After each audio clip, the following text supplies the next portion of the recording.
Hello साथियों दोस्तों। सनातन धर्म में कोई भी व्रत व उपवास बिना व्रत कथा अधूरा माना जाता है। इसलिए पौष पूर्णिमा का व्रत करते समय भी कथा आपको अवश्य पढ़नी चाहिए। आज के इस वीडियो में मैं आपको पौष पूर्णिमा की पूरी कथा सुनाती हूँ। यदि आपके पास कोई कथा पढ़ने वाला नहीं हो तो मेरे वीडियो को सुनकर भी आप अपनी पूजा कर सकते हैं। यह कथा श्री कृष्ण जी ने यशोदा जी को सुनाई थी। आप सभी बहुत ही ध्यानपूर्वक श्रवण कीजिएगा। पूर्णिमा यानी शुक्ल पक्ष का 15वां दिन यह महीने में एक बार आती है। इस तरह पूरे साल में कुल 12 पूर्णमासी तिथि होती हैं।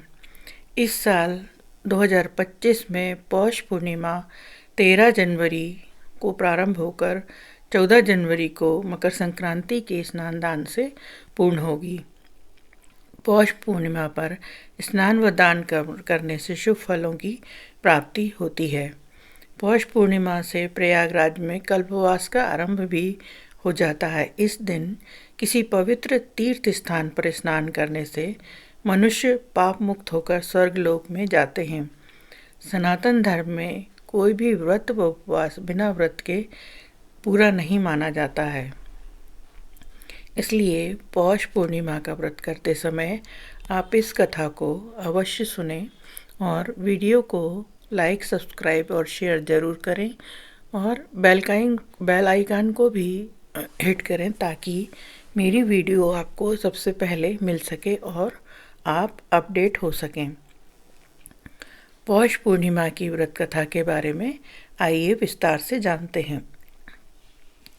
द्वापर युग में एक बार यशोदा मैया ने श्री कृष्ण से कहा कि तुम तो पूरे संसार के पालन करता हो, आज तुम मुझे कोई ऐसा व्रत बताओ जिसे करने से किसी भी स्त्री को विधवा होने का भय न रहे तथा इससे मनुष्यों की सभी मनोकामनाएं पूर्ण हो। श्री कृष्ण बोलते हैं कि माता, आपने बहुत ही सुंदर प्रश्न पूछा है। मैं आपको इसके बारे में विस्तार पूर्वक बताता हूँ, ध्यान से सुनिएगा। सौभाग्य प्राप्ति के लिए महिलाओं को 32 पूर्णमासियों के व्रत को करना चाहिए। इससे उनकी सभी मनोकामनाएं और इच्छाएं पूर्ण होती हैं और उन्हें सौभाग्यवती होने का आशीष मिलता है। अब मैं आपको इससे जुड़ी हुई एक कथा सुनाता हूँ, ध्यान से श्रवण कीजिएगा। इस भूमंडल पर एक अत्यंत प्रसिद्ध राजा चंद्रहास से पालित अनेक प्रकार के रत्नों से परिपूर्ण कद्दिका नाम की नगरी में रहता था। वहाँ पर धनेश्वर नाम का एक ब्राह्मण था और उसकी स्त्री अति सुशीला व रूपवती थी। दोनों ही उस नगरी में बड़े प्रेम के साथ रहते थे। घर में धन धान्य आदि की कमी नहीं थी, लेकिन उनको एक बड़ा दुख था कि उनकी कोई संतान नहीं थी। इष्ट कष्ट से वह अत्यंत ही दुखी रहते थे। एक दिन एक बड़ा तपस्वी योगी उस नगरी में आया। वह योगी उस ब्राह्मण के घर को छोड़कर अन्य सब घरों से भिक्षा लेकर भोजन किया करता था, लेकिन रूपवती से वह भिक्षा नहीं लिया करता था। एक समय वह किसी अन्य घर से भिक्षा लेकर गंगा किनारे जाकर भिक्षान्न को प्रेम पूर्वक खा रहा था। तभी धनेश्वर ने योगी को देखा और अपनी भिक्षा के अनादर से दुखी होकर योगी से बोला, महात्मन, आप सब घरों से भिक्षा लेते हैं परंतु मेरे घर की भिक्षा कभी नहीं लेते, इसका क्या कारण है? योगी ने कहा कि निसंतान के घर की भीख पतितों के अन्न के तुल्य होती है और जो पतितों का अन्न खाता है वह भी पतित हो जाता है। चूँकि तुम निसंतान हो, अतः पतित हो जाने के भय से मैं तुम्हारे घर की भिक्षा नहीं लेता हूँ। धनेश्वर यह बात सुनकर अपने मन में बहुत दुखी हुआ और हाथ जोड़कर योगी के पैरों पर गिर पड़ा तथा आर्त भाव से कहने लगा, हे महाराज, यदि ऐसा है तो आप मुझको पुत्र प्राप्ति का उपाय बताइए। आप सर्वज्ञ हैं, मुझ पर अवश्य ही यह कृपा कीजिएगा। धन की मेरे घर में कोई कमी नहीं है, परंतु मैं पुत्र न होने के कारण अत्यंत दुखी हूँ। मेरी भार्या भी अत्यंत दुखी रहती है। कृपा कर आप इस दुख का हरण करें। आप स्वयं सामर्थ्यवान हैं, आप ऐसा कर सकते हैं। यह सुनकर योगी कहने लगे, हे ब्राह्मण, तुम चंडी देवी की आराधना करो। घर आकर उसने अपनी स्त्री से सब वृतांत कहा और स्वयं तप के निमित्त वन में चला गया।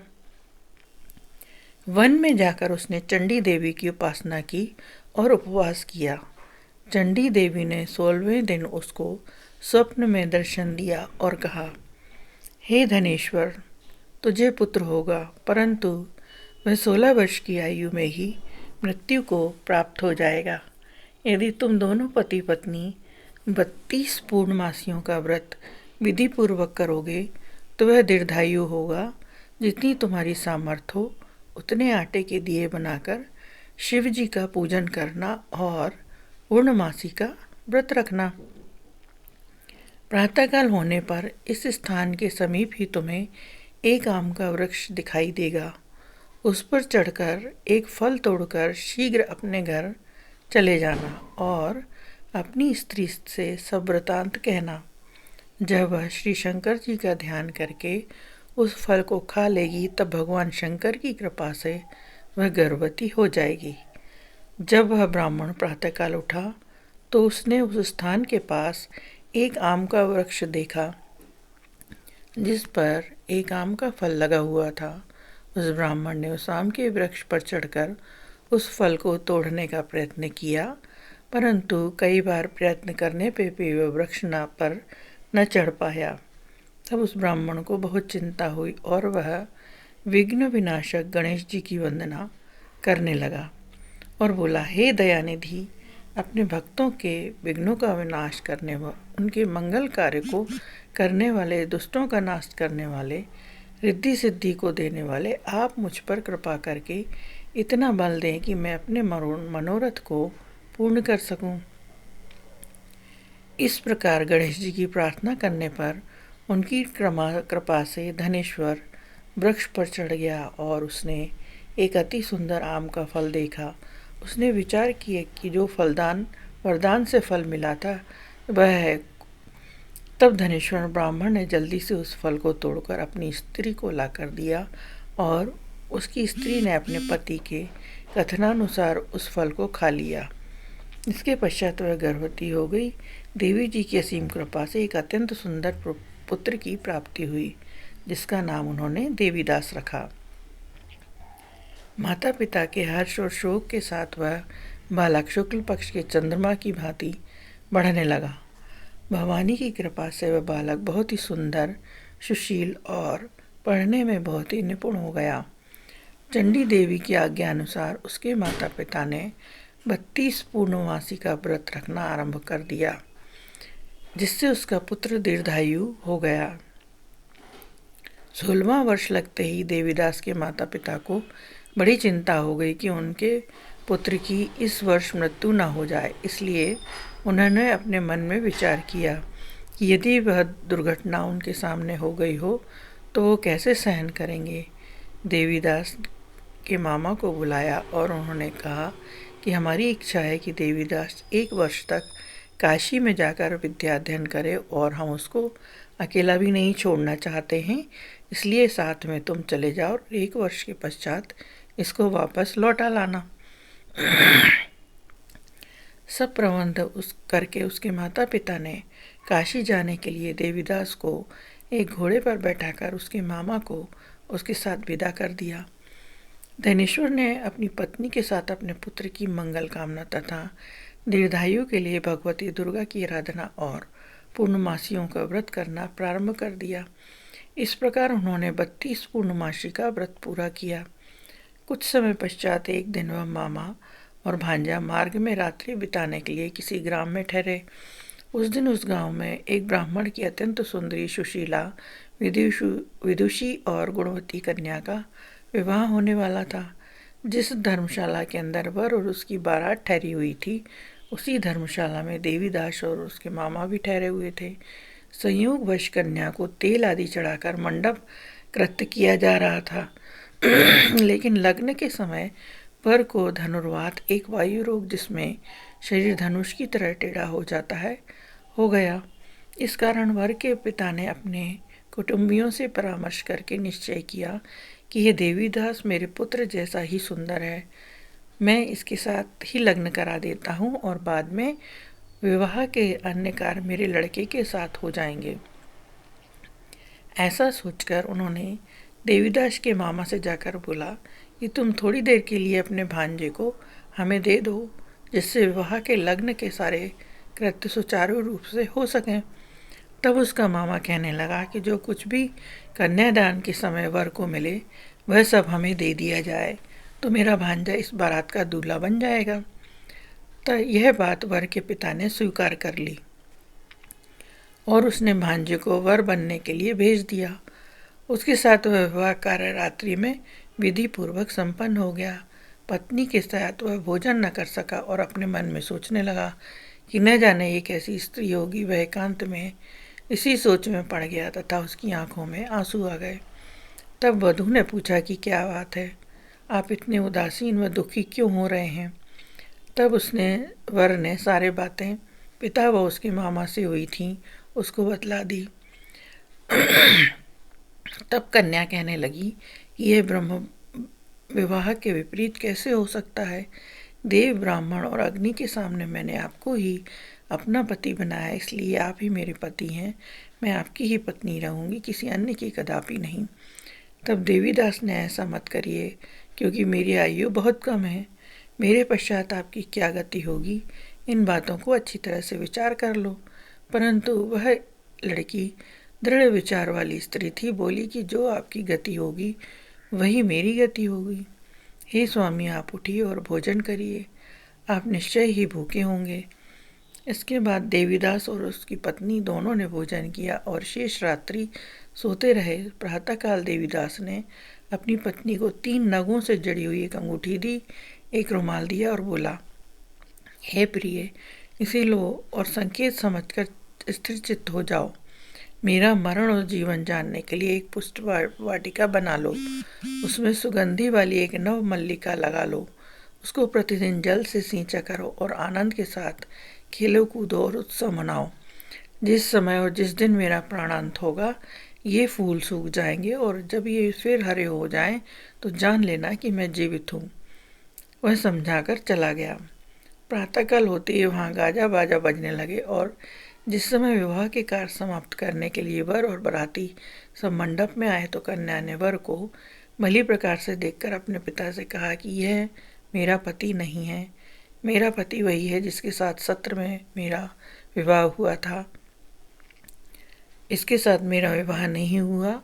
यदि यह वही है तो बताए कि मैंने इसको क्या दिया।